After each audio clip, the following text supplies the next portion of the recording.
Bonjour, alors dans cette vidéo je vais corriger donc les exercices d'application qui concernent la division cellulaire qu'on appelle aussi mitose. Alors vous aviez deux exercices. Le premier exercice comportait 4 questions. La première question vous demandait à quel moment de l'existence de la cellule ont été prises ces deux photographies. Alors vous aviez deux photographies en noir et blanc dans lesquelles on voyait des espèces de filaments, ici des filaments épais, qui sont doubles. On voit bien ici deux filaments en fait qui sont accolés l'un à l'autre. Et ici des filaments plus fins, simples, c'est-à-dire que ces filaments sont des chromosomes. Donc, étant donné que l'on peut observer des chromosomes, eh bien, ce sont des cellules qui sont en train de se diviser, puisque nous le savons, les chromosomes ne sont observables à l'intérieur des cellules que lorsqu'une cellule est en division. Alors, il y a des exceptions à cela, par exemple, la cellule des glandes salivaires des chironomes que nous avions observée au microscope, où les chromosomes sont toujours visibles, bien que la cellule ne soit pas en division, les chromosomes sont toujours présents. Donc ici, ce sont forcément des cellules qui sont en train de se diviser, qui ont été photographiées. Question numéro 2. Combien de chromosomes la cellule présentée possède-t-elle, représenté par un schéma, l'un d'entre eux, tel qu'on le voit sur le document A. Alors, on peut compter donc ici 1, 2, 3, 4, 5, 6, 7 et 8.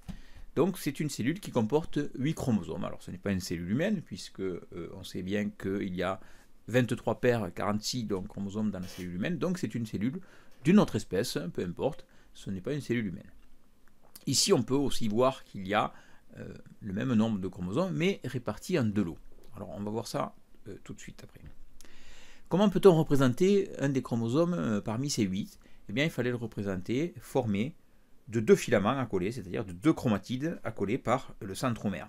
Ici, nous avons des chromosomes qui sont dupliqués, qui sont donc en H. Voilà, alors, troisième question. Réalisez un schéma montrant ce que devient par la suite ce chromosome en vous aidant de la photographie B. Alors, ce chromosome qui est formé de deux chromatides, de deux filaments accolés, eh bien, il va se couper en deux, il va se scinder, on a vu ceci, c'est ce qui est caractéristique de la division. Il va se couper donc en deux filaments qui vont se séparer. On voit très bien ici, par exemple, un filament et un deuxième filament qui a la même longueur, la même taille. En fait, ces deux filaments étaient auparavant réunis ici, à l'équateur de la cellule, au centre là de la cellule, et ne formaient qu'un seul et même chromosome, mais en H, formé de deux chromatides. Donc, que vont devenir ces chromosomes? Eh bien, ils vont se couper en deux et se séparer, et on va retrouver donc des chromosomes à une seule chromatide. Quatrième question. Que pouvez-vous dire sur l'information héréditaire au cours de la vie de cette cellule?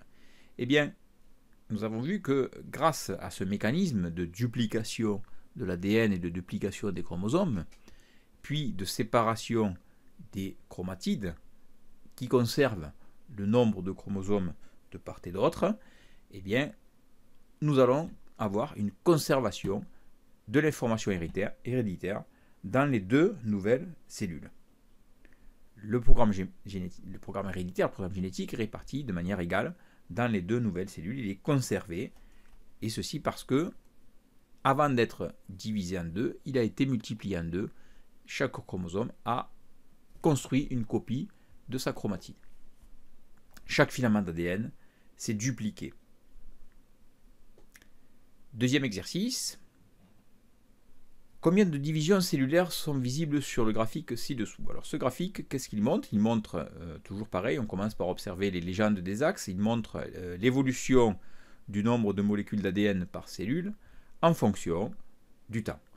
Nous voyons que cette évolution n'est pas constante, elle augmente, précisément elle double, elle se maintient stable, puis elle est divisée par 2, passe de 92 à 46, elle augmente, elle double à nouveau, puis à nouveau divisée par 2, puis double à nouveau, et à nouveau elle est divisée par 2, ce qui correspond en fait à 1, 2 et 3 divisions cellulaires. Ce graphique correspond à 3 divisions cellulaires qui se succèdent au cours du temps. Deuxième question, à quel moment A, B ou C se place chacune des photographies, ici, et justifier, expliquer. Alors la première photographie, il y avait une information importante, c'était ici le grossissement. Vous voyez que c'est fois 35 000, on a donc une image réalisée au microscope électronique, donc une image très agrandie, très grossie, et on voit un filament assez fin qui forme une fourche ici. Vu le grossissement, ça ne peut pas être une chromatide. Le grossissement est très important. Si je compare ici, nous avons un grossissement fois 1500. 35 000, qu'est-ce que c'est que ce filament? Eh bien, c'est le filament d'ADN. Ce filament d'ADN qui forme ici une fourche. Eh bien, c'est le filament d'ADN qui est en train de se dupliquer. Où puis-je placer donc cette image? Eh bien, au moment où l'ADN est en train de se dupliquer, donc au moment où on a ici le doublement de la quantité de molécules d'ADN par cellule. Donc, on va mettre cette image ici. On va associer l'image 1 au point A. L'image numéro 2, qu'est-ce que l'on a? Eh bien, on reconnaît ici quelque chose qui fait un peu comme une peluche. Hein, on a l'impression d'avoir des bouclettes. C'est un chromosome qui est formé de une et deux chromatides, accrochés ici par le centromère. C'est un chromosome en H, tel qu'on peut les observer ici au microscope optique. Ici, il est observé au microscope électronique à balayage, qui permet de voir le relief.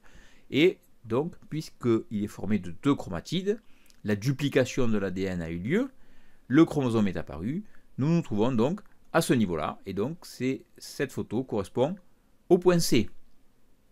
Troisième question, représentez l'aspect d'un chromosome pour le troisième moment repéré, mais non illustré, et justifiez votre représentation. Le troisième moment, donc, pour lequel nous n'avons pas donné d'image, c'est le moment B. Le moment B, où est-ce que l'on se trouve? On se trouve donc au moment où le nombre de molécules d'ADN a été divisé par 2. On se trouve ici. Alors, qu'est-ce qui se passe ici? Eh bien, ici, on a un chromosome qui est auparavant à 2 chromatides, qui va se couper en 2. Et donc ici, nous avons des chromosomes qui ne sont formés que d'une seule chromatide, mais séparés dans les deux futures cellules, les deux nouvelles cellules, les deux cellules filles. Donc, si nous devions représenter un chromosome tel qu'on le voit à ce moment-là, on devrait le représenter formé d'une seule chromatide, mais bien individualisé, bien visible. Voilà, je vous remercie.